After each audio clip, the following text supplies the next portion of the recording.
I'll call to order the meeting of the Chicago Board of Election Commissioners for Tuesday, May 13th, 2014. Good morning, everyone. My name is Langdon Neal. I am chairman of the board. Seated to my right is Mr. Richard Cowan. To my left is Commissioner Marcel Hernandez. Happy to give that a round of applause. 15 years, that's the first round of applause. And what a hell of a way to have to get it. I was going to say, this is not a cutout of Commissioner Cowan, it's actually him. All right, we are very happy you're back, Commissioner. That was just not tilted correctly, so now we're in balance. Exactly. The first item is the consideration of the agenda. Any additions, deletions, modifications? Hearing none. We do not have the minutes today, so we will move right to the highlight of today, and that is the report of the Executive Director. Thank you, Mr. Chairman. We've been quite busy since the last meeting where we're trying to put together our recruitment for judges. We have received a verbal okay from the libraries of putting our judges, you be the judge stands in all the libraries, and it's coming up as we're speaking. Here it is. Very nice. We're having those delivered to all of the libraries, so we are starting to move on that. That was one of the initiatives we talked about, having these out. Today, I think we've started mailing to all the committeemen their list of judges and new judges apps. This is the new appointment period. We're talking to both Democrat and Republican committeemen, and I think everybody's on the same page, hopefully, so we'll get everything done. Fantastic. So I'm happy about that. Ms. Bateman, Ms. Maroney wanted a contact person from the office. Ms. Bateman said she would do that, so she's going to talk to Ms. Maroney. So I think there's Ms. Bateman, we got an email this morning at 8:49, marked urgent for Ms. Maroney, so maybe you'll let her know that you're the contact person. I'm not sure the commissioners need to receive all the emails, but it's okay. I'll read them. I do. So I'm sure the other commissioners do too. I don't know if they get any. Oh no, it's just me. I don't. Okay. Okay. Good. I I'll read them for both of you guys. No, I did get the email this morning. I haven't looked. Did I? Yeah, Generally, I get think the you are the emails. So, okay. I did speak to both Chairman Del Mar and Chairman Barrios about the judges.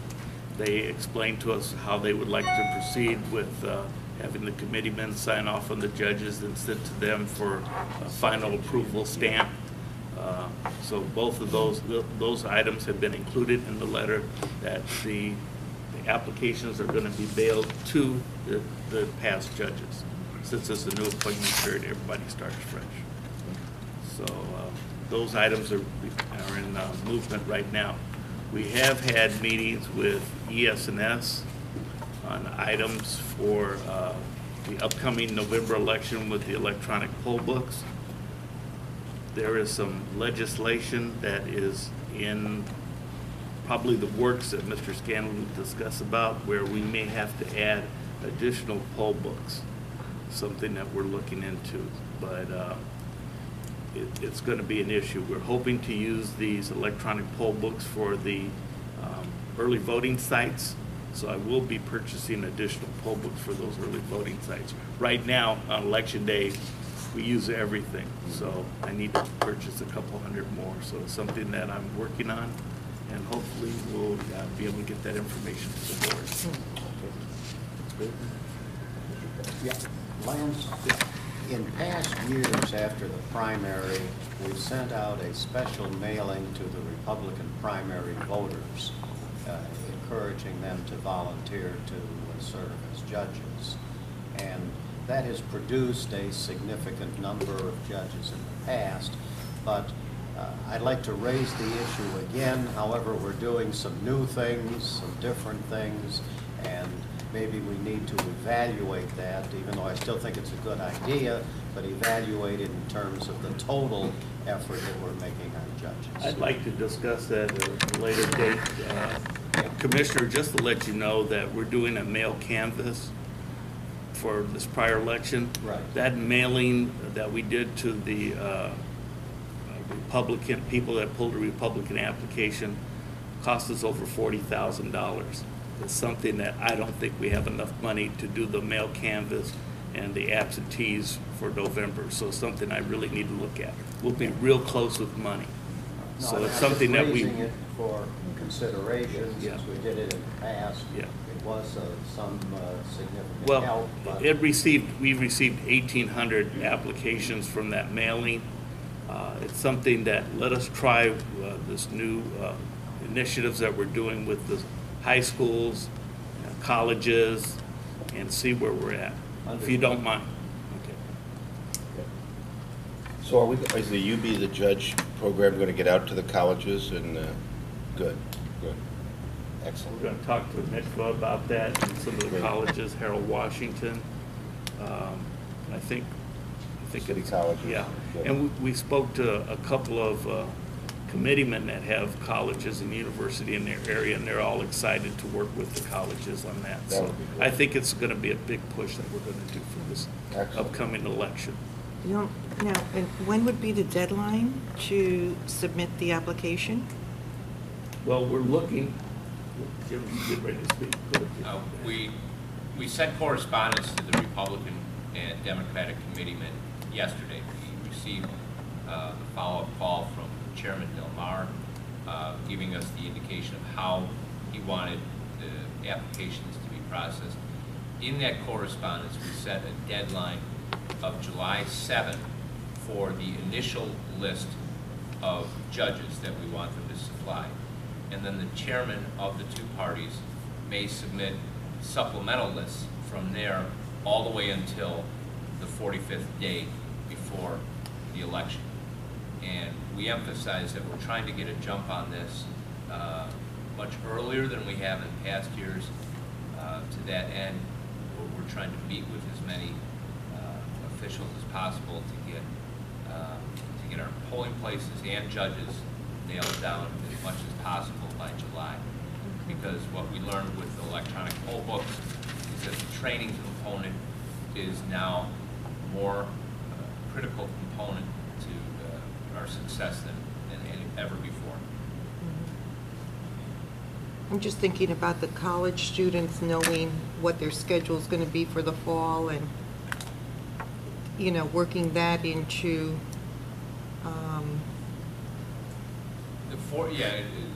The college campuses, we're going to try to reach out to the political science departments now to try to lay the groundwork for the fall semester. You're right, though. They won't be returning to class until late August, early September. Exactly. So it does present a challenge, but that's still well before 45 days before deadline. Good, okay. Or 45 days before the election. Okay. Anything else from you, Mr. Goff? None for me. Anything else from Mr. Goff? All right. Ms. Bateman, Assistant Executive Director. Everything that Mr. Goff said, and then we did meet with NICFA last week. So they will assist us with the college program, but they also recommended that we talk to another organization called Chicago Votes Yes. to help us with the college students, so we are going to look into that. And again, just meeting with the public officials about judges and polling places, that'll come in the next couple of weeks. I'm just busy, we're very busy. We're meeting today with Runback, which is the company that we're sharing the absentee processing machine with the county, just to go over our schedule for November. It worked out well for March in sharing this unit with the county, so we're just going over, you know, our scheduling for November. Warehouse is busy. Paige will let you know what they're doing, but it's May and everyone's busy, so Okay. that's good. That's good. Yeah, the group of, the consortium of civic organizations that we work with on the 17-year-old outreach, I think Chicago Votes was one of them, right? Yes. Yeah. So, there was one other youth engagement group in there, I can't remember. There's Rock the Vote.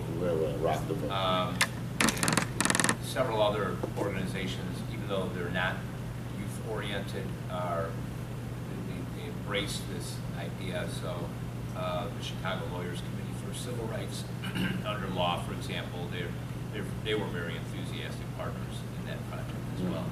So we can reach out to them as well. And they work very closely with Rock the Vote and Chicago Votes as well. Okay. Anything else from Ms. Bateman? All right. Mr. Allen?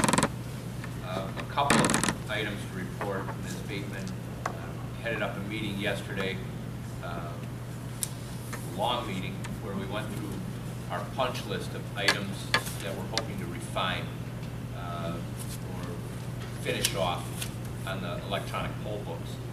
So there were about 50 items, and we were going through and trying to set priorities in terms of what we must have done for November, what we should have done, and what we might need done at some point in the future. Secondly, follow up to last meeting, as Mr. Goff referenced, we did indicate we have enough to handle a full canvas. So we're working to get all of the polling places nailed down to the degree that we can by June 30th, so that we can list on that mailing the polling place on each voter card. That mailing would go out in the middle of July, so we'll need not only the polling places, but the postage in place for the middle of July. And along those lines, our purchasing agent has worked on the specifications and the legal notice, so that we plan to have for you at the June 10 meeting. And I'm hoping we can confirm right now, commissioners, whether June 10 is going to work for everybody.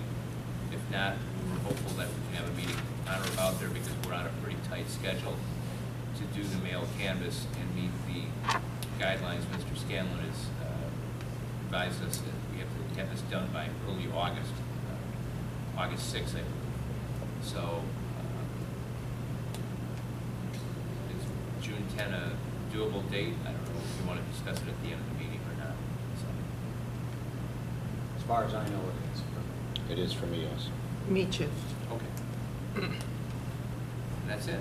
Oh, and Karen's been working heavily on street name standardization, so that we're able to take our new voter registration system and standardize every street name in the city in connection with the U.S. Postal Service preferred street name.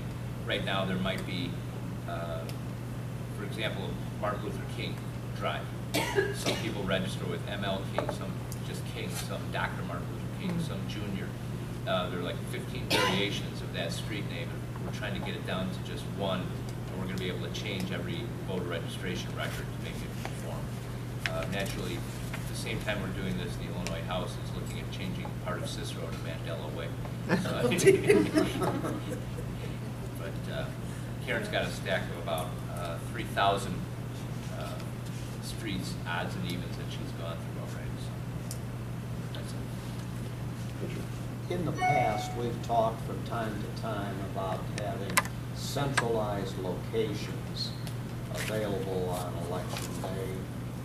We didn't make any decision in favor of that. It was just sort of left open for consideration. Has that been discussed? Is there any viability to that, or do we need to digest what we have on our plate before we take on another bite? I like what you just said now, but it's something that we may not have a choice. Legislature is looking at moving grace period registration till Monday. They're looking at moving early vote To Sunday. till Sunday. These are items that are going to impact on this And there was office. some talk about same-day registration, Well, right? they're trying to do Yes. all these things before same-day registration, believe it or not. So we don't know. So I think no matter what, we're trying to prepare for it. Very happy that we have the electronic poll books and the meetings that we're having now with Mr. Ryan's here from ES&S, that we're going to have these hopefully in place, so in case legislation changes, that we'll be able to activate those poll books and have it done. So I'm really hoping. The other item I forgot to tell the board members is that I've been meeting with Gary, and he informed me that, you know, how we had the signs in the past for November, we're going to use 2 ballots. Well, for this November, we may use 3 ballots. These 2 questions are so large that Gary says it may not fit on the 2 ballots. So where we had the emblem or the symbol of the person holding the 2 ballots in their hand, we're going to have another one with a ballot in their teeth so they can hold up all 3 of them. So this is going to be an issue that Gary's laying out the ballot now to see where we're at. I'm really nervous about this one because this could cause a major problem. It's bad enough that we're having judges give out the right when we have a split precinct, but compared, they're going to have 2, if it's a split precinct, they have 2 ballots. Now they're going to have 3 sets, 3 ballots for each set. So that's more the reason that we could separate those questions on separate ballots. That's, we're talking about, Yeah. on a separate ballot. That's Right. why there may be 3 ballots. But I mean, we don't have to put them on the ballot with the candidates first? No. Yeah, those questions, okay. No. All We're right. gonna- So we can put those on separate ballots, okay. So we would have the candidates, retention. On 1 and- ballot. Yeah. Okay, and 2 ballots for public propositions? Using back and front? Yes. The wording is so long. But that's why a touchscreen, sir, don't you think that it would be even better to use, you know? Honestly, just think, in the past, we've gone through 16 pages. The question is so large, we don't know how many pages it's going to take Really? on the touchscreen. I assume that we cannot do what California does, right? Don't they print a booklet? And there's a booklet with the questions all in there, and you But- read the book. If you want to sit there and read it, and you bring it back to the desk. Well, the Illinois law does require the Secretary of State to do a household mailing with constitutional amendments, but you still have to print it on the ballot. Yeah. And that book that they print in California, it's every question. It's printed by the state, so it's every question in every jurisdiction in that book. And sometimes it looks like a phone book. It's Well, I that mean, it large. would be nice if we could do a book like that for our questions, and then we can just have the 2 propositions or 3 propositions on the ballot. Read the text of the, But you're saying that it That would be requires- nice, but but that's not the law. Not the law. Okay. Well, And we've looked at putting the questions, the descriptions inside the polling Right, booth, and then just have the question there. So it's something that we're still looking at. okay.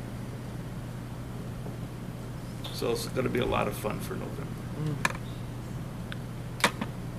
Okay, thank you. Anything else? All righty, then we'll move to old business infrastructure projects. I think we pretty much covered that. Is there anything We're else? working on that. Electronic poll book we did discuss. Voting equipment. Paige, good morning. Anything for you today for us? Just a quick update, we started our preventative maintenance of the equipment yesterday. Okay, Kickoff went well, it's going okay, just getting into the groove all right. with the insides. Okay, that's, Then we're gonna follow up with the hats and then the ATVs. all right. Just a question that has been floating around for a while, replacement parts. Where are we at in the grand scheme of things on that issue? Well, right now, it's not an issue because remember, we've eliminated more than 500 precincts, so we are cannibalizing parts, so it hasn't been an issue right now. I did get a phone call from Smartmatic, who actually developed and built the equipment. I know that Noah Prates over at the county has been talking to Smartmatic, the original manufacturer, so hopefully meet with Noah today and see where they're at. So we're okay for 2014, how about 2015? 14 and 15, you're fine. How about 16? I'm not going to say Yeah. 16. Yeah, I think we have to address this before 2016. it will be addressed Yeah. before then. We've got- Okay. Legislation, Mr. Scanlon, anything for us tonight? Well, I think Lance already touched on the fact that there is talk about an election bill, end of session election bill, that may touch on a number of issues as far as grace period voting, early voting, election day registration. You know, these are all discussions right now. There's nothing concrete, there's no language, but, you know, there certainly has been some discussion about it, which means there's always a possibility that we may see something before end of session, which will be May 31st. There are two other bills that are still in position to be passed if the legislature is so inclined. One is with the schools as polling places, which we've discussed before, which would encourage school districts to declare a school holiday or a teachers' institute on election day, and also reaffirm and reassert the right of election authorities to use schools as polling places. So that's still in a position to be passed. There's another bill dealing with judges of election in terms of not being penalized. Employers cannot penalize their employees if they decide to become judges of election and give proper notice. So those are two bills that are poised to be passed if the General Assembly is so inclined. And that's where we stand right now with legislation. Thank you, Jim. Jim, I'm sure this is part of the discussion, but one of the historic issues raised with regard to elections is the length of time it takes to vote and long lines at the polls. When we're talking about a possibility or likelihood of 3 ballots, that I think is certainly going to impact the time to vote. And I hope that that is considered by the legislature and any new legislation that they're passing, that they're not going to be adding things that will then make it even longer for the individual to vote. Well, I don't know if there's going to be, well, first of all, the deadline for the General Assembly to put anything on the ballot has passed. So we know we have 2 constitutional amendments. And there's not going to be any more constitutional amendments from the General Assembly. We do, of course, have the 2 questions that have been filed with the State Board of Elections that are now in court, and so the potential exists for having a total of 4 constitutional amendments on the ballot. We know we already have 3 advisory referendum from the City Council, which is the maximum number of advisory referendum they can put on the ballot in the City of Chicago. So whatever damage has been done is done. I don't think the General Assembly or the City Council could do anything more at this point to further mess things up for November. I think they've succeeded quite well so far. So the Gary's preliminary layout of potentially three ballots, is that for 4 of the constitutional amendment or only 2? 4. Okay, so. Plus the 3 city ones. Plus the 3 city ones. We have 76 retention choices. 76? One up ballot and 75 circles. Okay. And Chairman, what could cause an issue for the long lines if they're asking for same-day registration? Just think of everybody who's already registered, they're standing in line, and they have to wait for somebody to register to vote. Yeah. This is going to be a problem. That means we may have to have an additional station. We're not really sure how to handle that. So there may be an issue with lines, and that's what we're going to try to solve, that problem, before it happens. We wouldn't have same-day registration by November, though, would we? Everything's possible right Now, now. in the legislation proposing same-day registration, does it give us the option of, we talked about those centers, doing those centers, does it limit us in any way? Or does it still require at every polling place? negotiations that we're in right now. There's Okay. some that requires in every polling place. There's some that, you know, we've discussed, maybe 10 satellite sites. Right. So we're not really sure. This is something that came up with the legislature on Saturday. I found out about it yesterday, got a letter on it, and it's something that we're going to try to work on today. Okay. Am I right, Jim? Anything else on legislation? If not, okay. Judges of election report of no-shows. I know we're working on that right now, and we need a little more time to report back to the board, perhaps next meeting. Yes. Okay. New business, item 6, 2014 support and maintenance agreement. I'd like to hold off on that, Okay. Mr. Chairman. There's an issue. We'll defer that till the next meeting. Thank you. Legal status report, Mr. Scanlon. Well, Mr. Chairman, I think as you know, there is pending litigation in the Circuit Court of Cook County with regard to challenge to the constitutionality of the 2 constitutional amendments that were filed with the State Board of Elections. One with regard to term limits.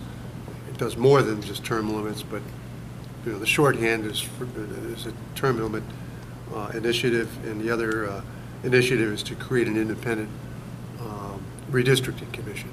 So those challenges have been filed. Well, it's actually a single challenge to both of those questions has been filed with the Circuit Court.